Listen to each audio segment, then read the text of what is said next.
Bonjour à tous. Vous allez bien? Content de vous voir, d'être présent ici avec nous pour vivre ce moment. Oui, heureux. Bienvenue aussi. Bien, on est content aussi d'être avec toutes les personnes qui sont avec nous sur Zoom et toutes les personnes qui vont entendre le message aussi sur YouTube. Le message aujourd'hui s'intitule « Vrai ou faux réveil? Comment les distinguer? » Donc, on va parler de réveil.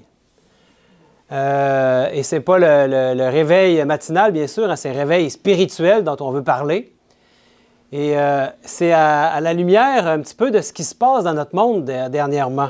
Il y a beaucoup d'événements. Et il y a l'événement de l'assassinat de Charlie Kirk qui fait encore beaucoup réagir. Vous savez, ça s'est produit le 10 septembre. Là, on est le 11 octobre. Ça fait un mois. Hein?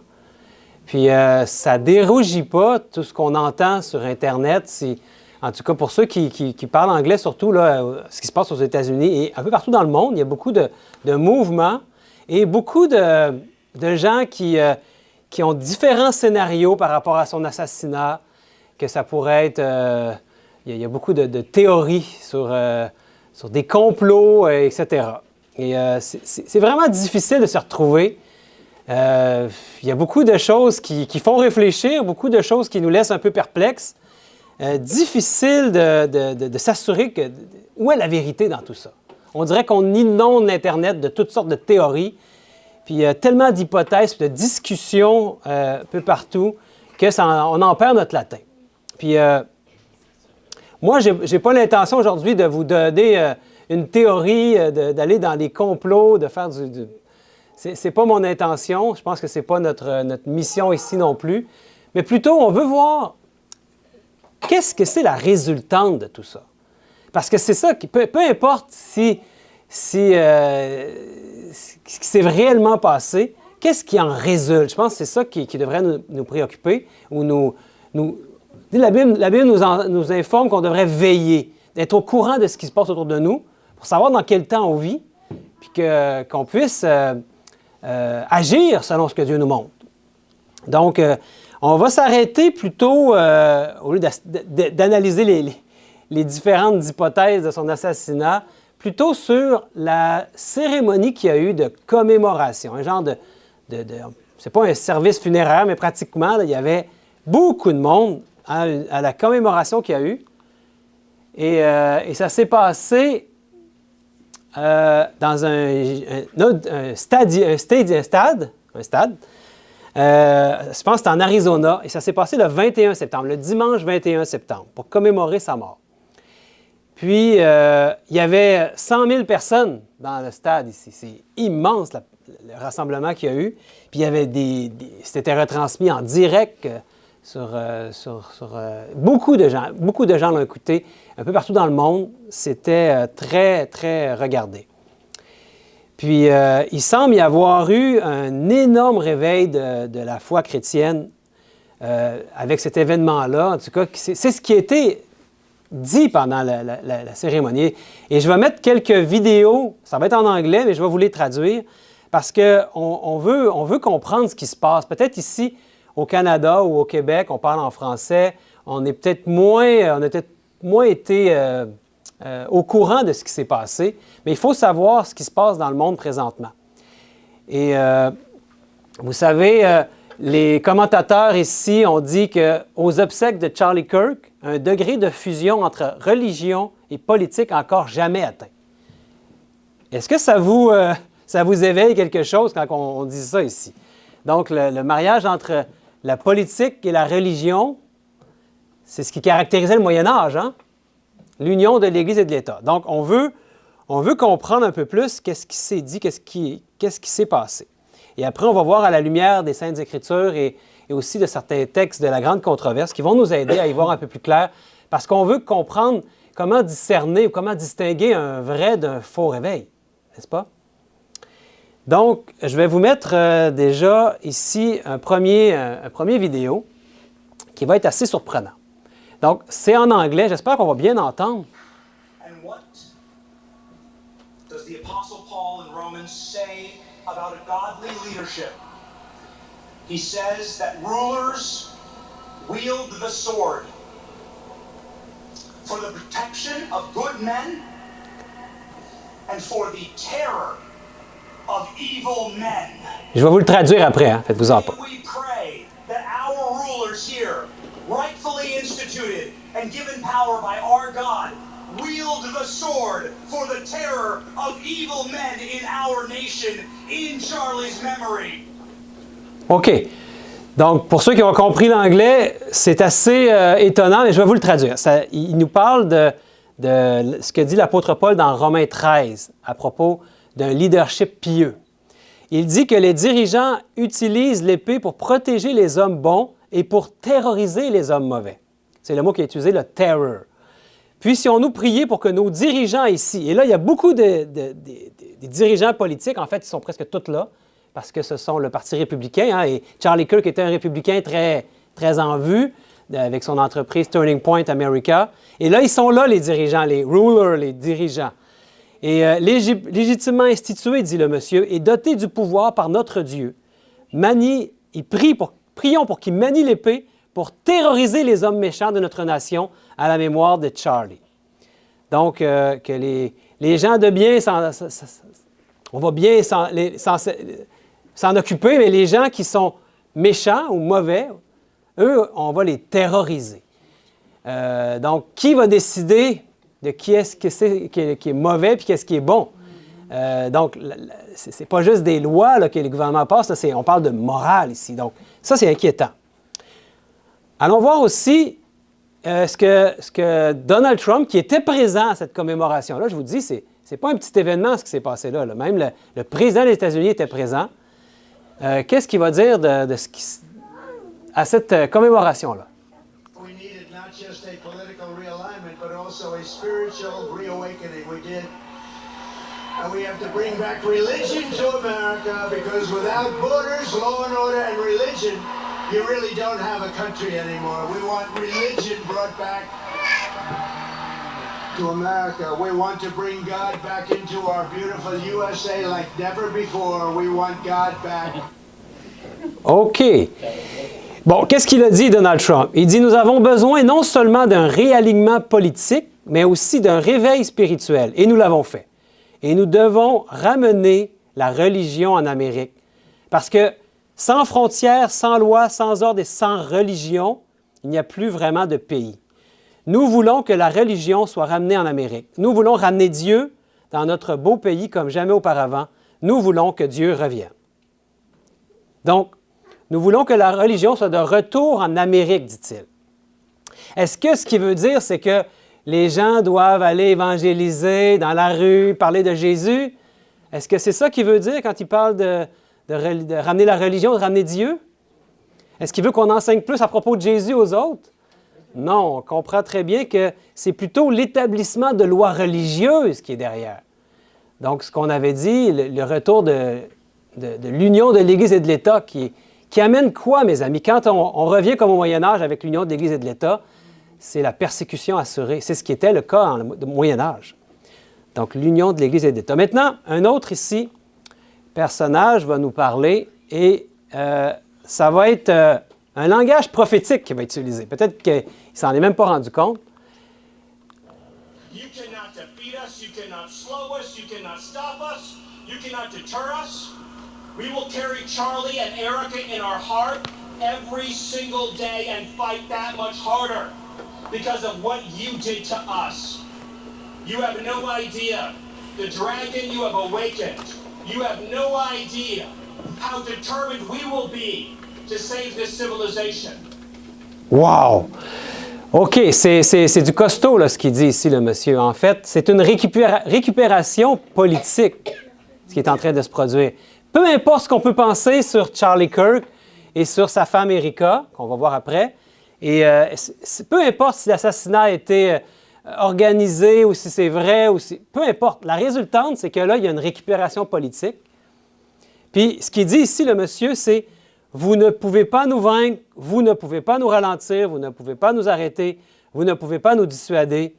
Nous porterons Charlie et Erika dans notre cœur chaque jour et nous nous battrons encore plus fort à cause de ce que vous nous avez fait. Vous n'avez aucune idée du dragon que vous avez réveillé. Vous n'avez aucune idée de notre détermination à sauver cette civilisation. » Donc, en partant, sauver cette civilisation, ça appartient à qui, ça? Ça appartient à Dieu, ça appartient à Jésus, c'est lui notre sauveur. Ce n'est pas les humains qui vont se sauver par eux-mêmes, n'est-ce pas? Déjà, c'est bizarre de dire ça. Puis, vous avez remarqué qu'il dit « vous ». Il parle à qui? À vous. C'est un peu imprécis à qui il s'adresse quand il dit « vous ». C'est qui l'ennemi? Tu sais, il faudrait définir l'ennemi. Il dit « nous vaincre ». Vous n'allez pas nous vaincre. C'est comme ceux qui étudient la manière qu'on fait des opérations psychologiques là, pour amener les masses à suivre une idéologie. Bien, c'est comme l'instinct de tribu. On veut que les gens s'identifient à une tribu. Le vous, le nous. Il y a une polarisation qui est en train de se créer. Puis, vous avez remarqué le mot qui est utilisé? Le mot dragon. Il dit, vous n'avez aucune idée du dragon que vous avez réveillé. Et est-ce que ça fait référence à quelque chose qui se trouve dans Apocalypse 13, le dragon? Quand on parle de la bête qui monte de la terre, vous savez, la bête qui monte de la mer, la papauté, la bête qui monte de la terre, une bête qui va ressembler à la bête qui monte de la mer, qui va un jour parler comme un... On l'a dans Apocalypse 13, verset 11. On connaît ça, mes amis. Puis je vis monter de la terre une autre bête qui avait 2 cornes semblables à celle d'un agneau et qui parlait comme un dragon. Bien que ça ressemble à l'agneau, c'est Jésus qui est cet agneau. Ça ressemble, c'est semblable à l'agneau, mais ça dit que ça va un jour parler comme un dragon. Et c'est exactement ce qu'a dit le monsieur. Vous n'avez pas idée le dragon que vous avez réveillé. Donc, on dirait une parole prophétique. Et on va voir maintenant ce que Erika, la femme, la conjointe de Charlie, a dit. Et seulement quelques jours après la mort, l'assassinat qui n'est pas banal, un assassinat, elle était présente avec ses enfants et elle a vu l'assassinat. Puis même 2 jours après, elle avait déjà un discours assez solide qu'elle a prononcé. C'est étonnant, à tout le moins. Et là, ici, elle va avoir un discours assez décidé, vous allez voir. Je vais mettre quelques secondes seulement. Pray again. Read the Bible again. Go to church next Sunday, and the Sunday after that, and break free from the temptations and shackles of this world. Vous vous souvenez, il y a 3 semaines, je pense, j'avais fait un message sur l'assassinat de Charlie Kirk. On avait parlé des lois Noahide à ce moment-là, du sabbat et de la loi du dimanche. Puis on avait montré que Charlie Kirk avait depuis 3 ans, avec sa famille, avec sa femme Erika, avait commencé à pratiquer le sabbat. Et même, il en faisait la promotion. Et là, ici, qu'est-ce qu'elle dit, elle? Elle dit « Priez à nouveau. Relisez la Bible. » Et elle a un ton assez autoritaire, hein? Puis elle dit « Allez à l'église dimanche prochain et le dimanche après, et libérez-vous des tentations et des chaînes de ce monde. » Voilà ce qu'elle dit. Très intéressant parce qu'elle parle du dimanche. Puis son mari, lui, faisait la promotion du samedi. Elle était avec lui le vendredi soir. Il dit qu'il fermait son téléphone, puis il passait un 24 heures béni avec sa femme Erika et ses enfants. Et c'était une bénédiction qui encourageait tout le monde à faire. Donc, encore là, peu importe ce qu'on peut penser sur Charlie Kirk, et ça c'est quand même quelque chose que Charlie Kirk a dit publiquement. Moi, ça m'interpelle. Puis là, ici, bien, sa femme, au lieu de faire un hommage véritable, une commémoration du sabbat que son mari pratiquait le 7e jour, bien, elle parle plutôt du dimanche. Et elle invite les gens, les chrétiens, à aller à l'église le dimanche, et même le dimanche d'après, et elle amène les gens à un réveil. Et vous savez, c'est surtout les jeunes qui écoutaient Charlie Kirk et qui sont présents et qui veulent entendre ce qu'elle a à dire. Et lui, elle allait sortir un livre, hein, vous l'avez dit, « Stop in the name of God », « Arrêtez-vous au nom de Dieu ». Pourquoi honorer le sabbat va transformer votre vie. Ce livre-là est déjà un best-seller avant même qu'il soit sorti. Il n'avait pas terminé tout à fait de le faire, il devait sortir en décembre. Je ne sais pas s'ils vont le sortir, mais s'il sort, peut-être qu'il va être modifié. On pourra peut-être pas avoir confiance de ce qui est écrit là-dedans, mais lui allait sortir un livre sur le sabbat. On ne saura jamais vraiment ce que lui voulait dire, mais c'est quand même étonnant le message que sa femme nous a donné. Et vous savez que j'ai vu des interviews avec des jeunes aux États-Unis. Plusieurs personnes retournent à l'Église. Il y a un réveil qui se fait. C'est entendu l'appel à se réveiller puis à retourner à l'Église. Et les masses, en ce moment même, se réveillent. Et vous savez, c'est quoi en anglais? Réveil, c'est revival. Fait que retenez ça. Même si vous ne parlez pas anglais, revival. Dans le petit vidéo que je vais vous mettre, il va y avoir Je pense qu'il va y avoir plusieurs personnes qui vont parler. J'ai mis des petits bouts qui vont vous montrer qu'est-ce qu'ils vont dire. Et soyez attentifs au mot « revival » qui va être prononcé.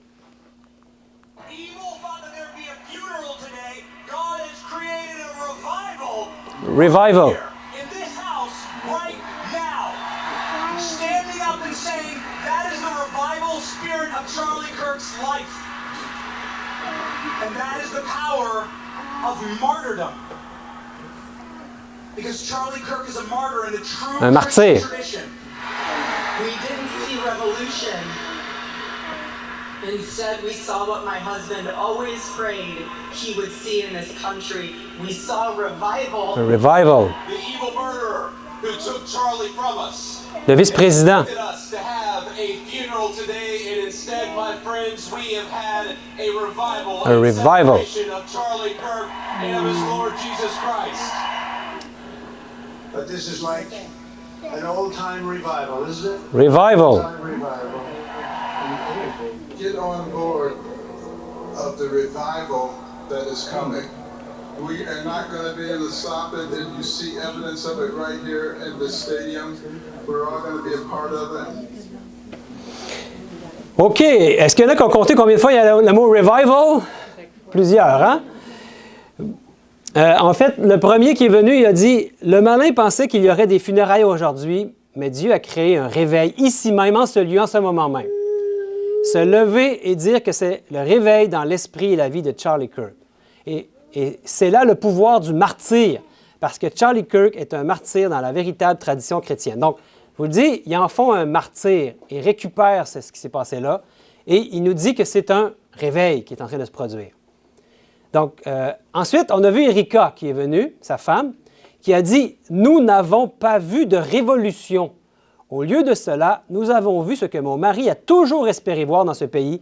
Nous avons vu un réveil, un revival. » Après, on a vu J.D. Vance, c'est le vice-président des États-Unis, qui a dit « Le meurtrier maléfique qui nous a enlevé Charlie s'attendait à ce que nous ayons des funérailles aujourd'hui. Mais au lieu de cela, mes amis, nous avons eu un réveil dans la célébration de Charlie Kirk et de son Seigneur Jésus-Christ. » Encore là, réveil. Et Trump est venu ensuite et il a dit « Mais c'est comme un réveil à l'ancienne, n'est-ce pas? Un réveil d'antan. » Comme, je ne sais pas à quoi il fait allusion exactement, là, mais des réveils de l'ancien temps, du bon vieux temps. Comme il sent que c'est un réveil. Ensuite, il y a Ben Carson en dernier qui est venu. Peut-être vous connaissez Ben Carson? Il s'était présenté, lui, contre Trump à la première, quand il y avait eu les primaires là, pour décider qui allait être le chef du Parti républicain. Il y avait plusieurs personnes qui s'étaient présentées. Il y avait Ben Carson qui était là, un médecin adventiste, qui est maintenant un des proches conseillers de Trump. Dans ses 2 mandats, il y a des positions dans le gouvernement de Trump. Et il est venu à cette assemblée-là, lui qui sait très bien ce qu'on enseigne dans l'Église adventiste par rapport à un faux réveil qui doit venir avant le vrai.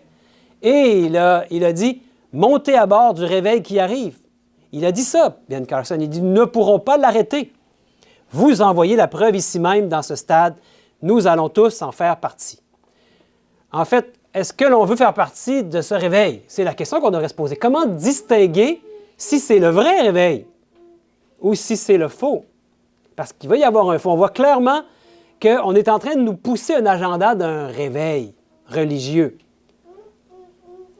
Un véritable réveil basé sur la vérité et sur la Bible, ou est-ce que c'est le faux réveil dont Mme White nous a parlé dans le livre « La Grande Controverse ». Et j'aimerais vous amener un passage de ce livre « La Grande Controverse ».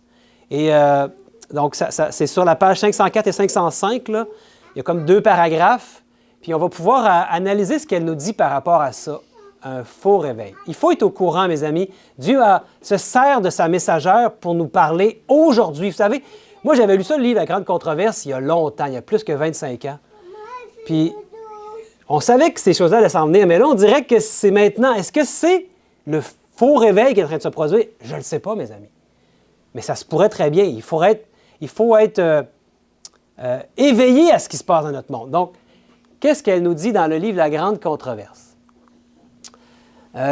Aussi, avant que les jugements de Dieu fondent sur la terre, il y aura au sein de son peuple un réveil de piété primitive, tel qu'on n'en a pas vu depuis les jours des apôtres. Donc, ce qui est annoncé pour notre monde, c'est qu'il va y avoir un vrai réveil du peuple de Dieu. On le sent se préparer, ce réveil-là du peuple de Dieu. Et elle nous dit que ça va être similaire à ce qu'était le réveil de la piété primitive. Donc, comme on l'avait vu lorsque les apôtres, il y a eu la Pentecôte. Ensuite, elle continue, « Dieu accordera à ses enfants l'esprit et la puissance d'en haut. » qu'on appelle souvent l'appui de l'arrière-saison. Hein? Alors, de nombreuses âmes sortiront des églises où l'amour du monde a supplanté l'amour de Dieu et de sa parole. Donc, dans les églises dont elle fait allusion, c'est non seulement l'Église catholique, mais les églises protestantes. On va le voir un peu plus tard, qui sont tombées avec l'Église catholique.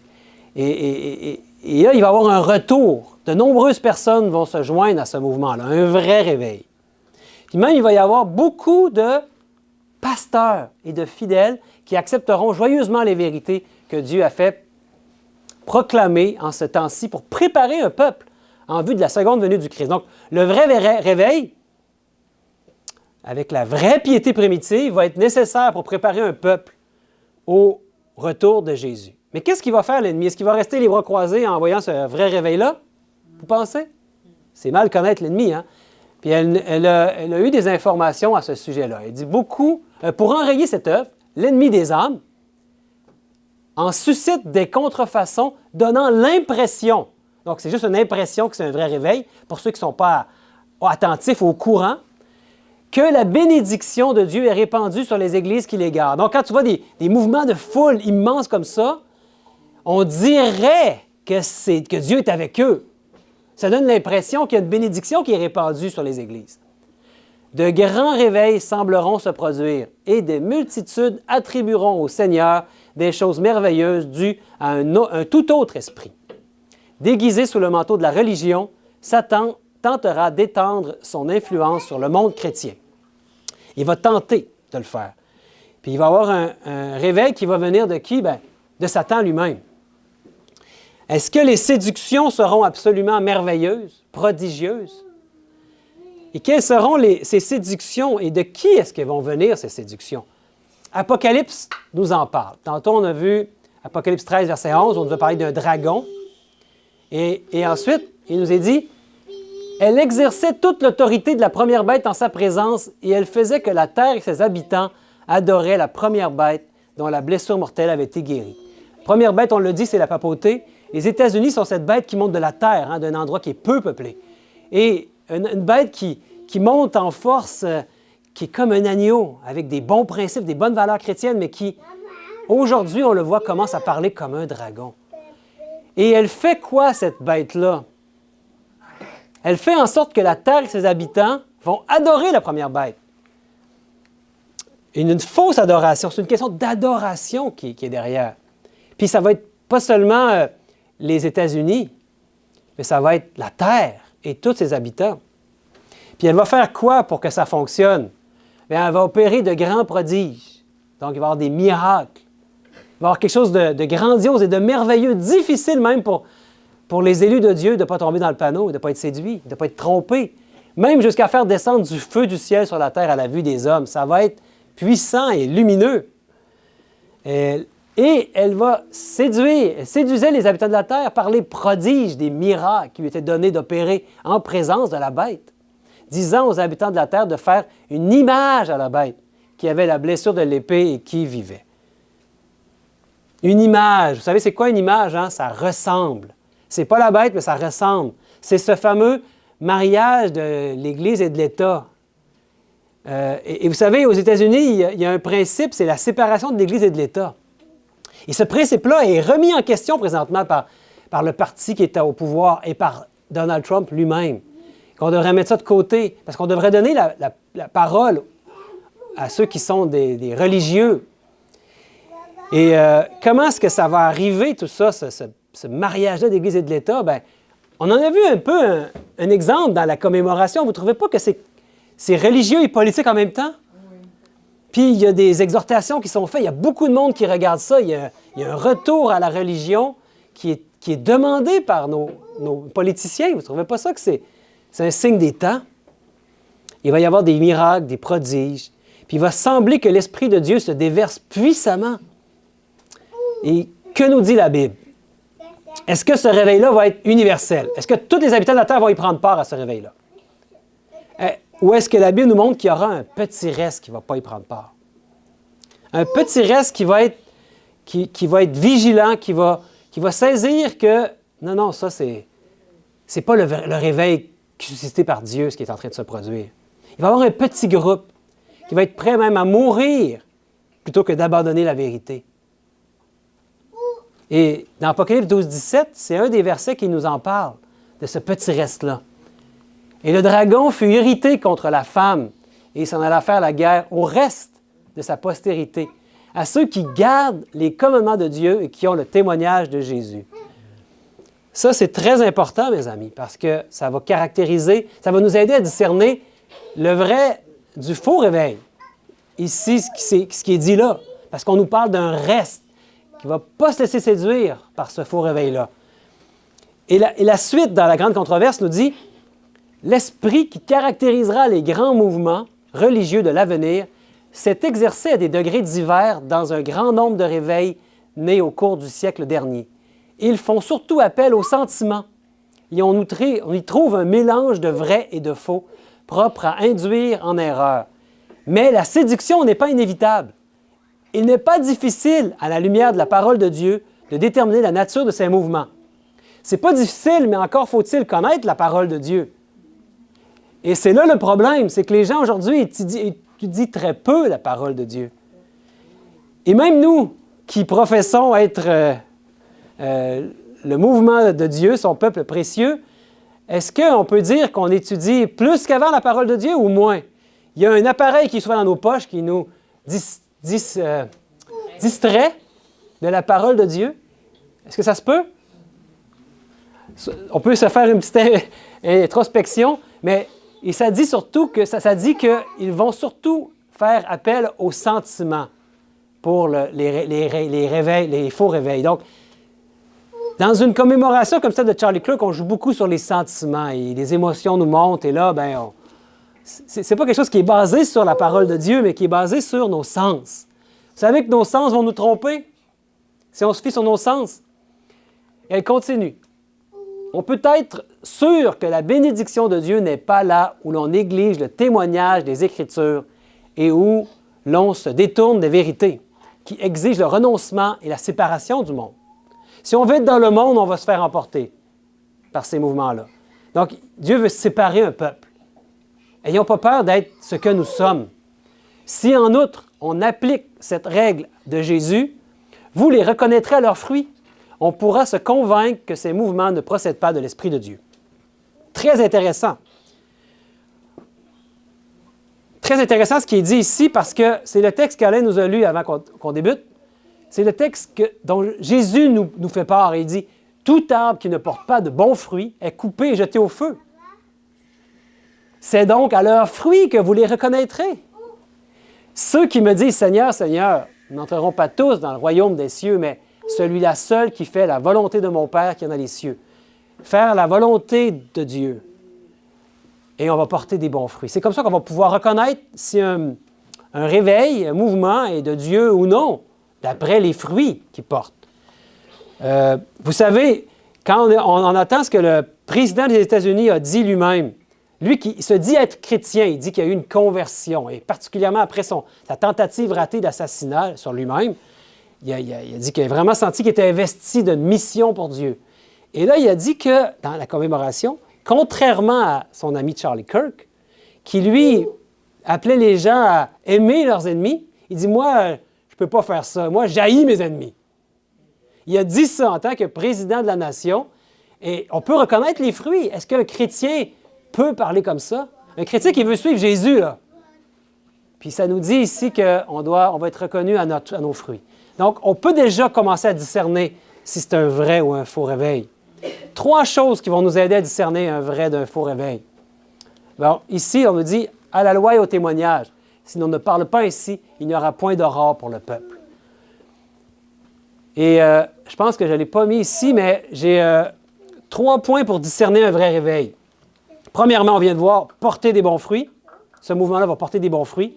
Deuxièmement, il va annoncer toute la vérité des Écritures, incluant tous les commandements à ceux qui gardent les commandements de Dieu et qui ont la foi de Jésus. Et les commandements de Dieu, ce n'est pas 9 sur 10 ou 8 sur 10, c'est 10. Tous les commandements. C'est un moyen qu'on va pouvoir reconnaître si le mouvement est un vrai réveil ou non. Et aussi, le message le plus solennel qui a jamais été confié à des mortels, vous savez, c'est quel message? Hein? C'est le message des 3 anges. Si ce mouvement-là n'est pas en train d'annoncer le message des 3 anges, on a une sérieuse indication que ce n'est pas le vrai réveil de Dieu. Donc, le message des 3 anges va être proclamé. Il va annoncer toute la vérité des Saintes Écritures, incluant le premier commandement qu'on adore un seul vrai Dieu et son Fils Jésus, et non pas une trinité. Et le 4e commandement qui nous parle du sabbat, et non pas du dimanche, hein, le sabbat du 7e jour. Et ils vont porter des bons fruits. On va les reconnaître par l'amour qu'ils ont entre eux. Voilà comment on peut discerner un vrai réveil. Et vous savez que le message des 3 anges a déjà commencé à être proclamé. Il a été proclamé avant 1844, le message des 3 anges. Et savez-vous quel est le message du 2e ange? Vous savez, si on veut proclamer le message des 3 anges, il faudrait le connaître, le message des 3 anges. Il faudrait l'étudier. Il faudrait savoir quand est-ce qu'il a été donné, par qui, pourquoi, et comment, et qu'est-ce qui s'est passé, et qu'est-ce qui va se passer dans le futur. Qu'est-ce que c'est le message du 2e ange, mes frères et sœurs? Babylone est tombée. C'est exactement ça.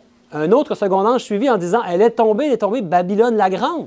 Elle a abreuvé toutes les nations du vin de la fureur de son impudicité. » Et j'aimerais vous dire que ce message ici ne s'adresse pas à la papauté. Ça fait longtemps, bien avant qu'il ait été proclamé en 1842-43. Ça fait très longtemps que Babylone était tombée par le vin de ses impudicités. Depuis des siècles et des siècles qu'elle a tombé. Et donc, ici, on nous parle d'un autre mouvement, particulièrement aux États-Unis. Et si vous voulez en savoir plus sur qui est tombé ici, allez lire dans la Grande Controverse. Je ne l'ai pas mis ici pour ne pas alourdir, mais le chapitre 21 de la Tragédie des siècles ou de la Grande Controverse, un avertissement rejeté, page 413, particulièrement, vous allez tout comprendre, mes amis. Donc, ce message du 2e ange s'est accompli en 1843 lors de la proclamation aux églises protestantes. Mais ils ont refusé le message. Puis maintenant, qu'est-ce qu'ils doivent faire, les églises protestantes, ou ceux qui font partie de ces églises-là, qui ont refusé le message du 2e ange? Bien, ils sont appelés à sortir de Babylone. Donc, un réveil dans Babylone. Est-ce que c'est vrai ou c'est faux? Ça ne peut pas être vrai, un réveil dans Babylone. Quand les églises protestantes se mettent ensemble pour amener un réveil, on sait tout de suite que c'est faux. On n'a même pas besoin d'aller voir c'est quoi les 3 points. On sait que ça ne marche pas. Donc, parce que le message des 3 anges nous est prophétisé par la Bible, va être répété avec une grande lumière, une grande force à la fin, avec Jésus revienne. On appelle ça le message du 4e ange, en tout cas, le message d'Apocalypse 18. C'est la répétition des 3 messages. Et il est dit, et j'ai entendu du ciel une autre voix qui disait, « Sortez du milieu d'elle, mon peuple! » Il est où son peuple? Il est dans Babylone. Il est dans ce système apostat d'impudicité. Et il est appelé à sortir. Donc, Dieu a son peuple encore dans ces églises-là, mes amis, mes frères et sœurs. C'est pour ça que nous, par amour pour ces gens-là, Dieu nous donne une mission. Et il nous donne la mission privilégiée et spéciale d'être cette 4e ange-là qui arrive qui a un message qui va prononcer avec beaucoup de force, beaucoup de lumière, et la terre au complet va être éclairée. C'est là qu'il va y avoir un grand réveil. Il y a beaucoup de gens qui vont entendre le message. C'est à nous qui demande d'annoncer ça, ce message-là. Pas seulement l'Église Agapé, ici, le petit reste que nous sommes, mais il va le susciter partout sur cette terre. Parce que c'est mondial. Ce ne sera pas juste aux États-Unis, ça va être partout. Et ça commence déjà. J'aimerais vous dire que ça commence même maintenant. Parce qu'il est temps de le proclamer, ce message-là, haut et fort. Pourquoi attendre? Et on va avoir une opportunité formidable de participer à la proclamation de ce message-là. Et vous savez quand? Du 5 au 9 novembre, je mets ici la publicité qui va commencer à jouer sur Facebook dès lundi prochain. Mais vous savez, la publicité, est-ce que Jésus avait besoin de publicité quand il allait quelque part? Ah, on va faire de la publicité, on va mettre des affiches partout là, parce que Jésus va être dans telle ville. Non, non, les gens voulaient entendre le message. Je pense que le peuple est mûr. Je pense que le fruit dans notre monde est mûr. Est-ce qu'il est mûr ici au Québec pour le message des 3 anges? Il y a de plus en plus de gens qui se questionnent autour de moi. Est-ce que vous l'avez senti? Il y a des gens qui se demandent, mais qu'est-ce qui va arriver à notre monde? On voit bien qu'on s'en va dans un mur. Puis je pense que il faut arrêter d'avoir peur et de proclamer haut et fort le message des 3 anges. La moisson est vraiment, elle est juste là à la porte, tout devant nous. Et quand c'est mûr, ça veut dire que c'est facile, le fruit, il tombe tout seul. Tu as juste à le ramasser. Et ce n'est pas pour être péjoratif, ça, c'est merveilleux. Une récolte que Dieu nous amène à pouvoir faire pour sa gloire. Donc, Dieu ne veut pas qu'on ait peur, mes frères et sœurs. Invitez vos amis à ces conférences. Venez vous-même. Même si vous dites, moi, je suis allé l'année dernière, je n'ai pas besoin de donner cette année. Ce n'est pas ça le principe. C'est d'amener des gens avec vous, puis c'est d'être là par votre présence, de supporter les gens qui vont venir. On a eu plusieurs personnes l'année dernière qui sont venues. Mais ayons la vision que Dieu nous donne, qu'il va y avoir encore plus de gens cette année. Et vous savez quoi? J'aimerais qu'on puisse le faire encore, si vous êtes d'accord, l'année prochaine. Et bien peut-être même 2 fois par année s'il faut. Les pionniers adventistes avaient un message à donner, c'était le message des 3 anges. Et quand il allait d'endroit en endroit, est-ce qu'il inventait un nouveau message? Alain, il inventait un nouveau message? Non. C'était le même message qu'il ramenait toujours. On va dire, il martelait le même message. Oui, c'est ce que Dieu nous demande de faire. C'est le message que les gens doivent entendre. Pourquoi? Parce qu'il y a des gens encore sincères et honnêtes dans ces églises-là, partout. Des gens même qui sont dans aucune église et qui ont besoin d'entendre le message de sortir de Babylone. Ils sont séduits. Et Dieu veut les réveiller. Et d'abord, il veut nous réveiller, nous. Sommes-nous encore endormis? Est-ce qu'on a besoin d'être réveillés? Moi, j'aimerais vous dire aussi qu'il va y avoir un moment spécial pour jeûner et prier ensemble. Puis, comme l'a dit Mariette, notre sœur, que l'argent ne soit pas un problème, parce qu'on veut que le plus grand nombre soit là. Et même s'il manque de chambre dans l'auberge, moi, ça ne me dérange pas de dormir sur le sol, sur un petit matelas, aucun problème. Qu'on puisse être le plus nombreux possible à venir. Et vous savez que Jésus a jeûné 40 jours avant son ministère. Et à chaque fois qu'il y a eu un moment où Dieu a suscité une mission à l'un de ses serviteurs dans la Bible, avez-vous remarqué qu'il y a toujours eu une réforme au niveau de l'alimentation? C'est vraiment pas dans ce que je vais vous présenter aujourd'hui, mais il y a toujours eu une réforme par rapport à l'alimentation. Daniel, Samson, Jean-Baptiste, etc. Il y a eu, vous pourriez regarder dans toute la Bible, il y a eu toujours un réveil par rapport à ce qu'on mange. Donc, le jeûne s'inscrit dans un point très important. Seulement 2 jours, on va être ensemble, 2 jours et demi, un petit jeûne tout court. Si vous avez peur de jeûner, emmenez-vous des petites choses, vous n'avez pas de problème, vous allez pouvoir le faire. Et on va s'unir ensemble pour les conférences qui s'en viennent, pour que Dieu nous amène ce grand réveil, la pluie de l'arrière-saison. Ayons aucune crainte, parce que Dieu nous dit, l'amour parfait bannit la crainte. Et si Dieu est pour nous, qui peut être contre nous? Dites-moi-le. Personne. Dieu est beaucoup plus fort que l'ennemi, il n'y a même pas de comparaison. Donc, j'aimerais qu'on puisse prier, si vous voulez bien, vous joindre à moi dans une prière pour que Dieu nous donne le zèle, afin qu'on puisse participer au véritable réveil du peuple de Dieu. Je vous inviterai à vous prosterner, si possible.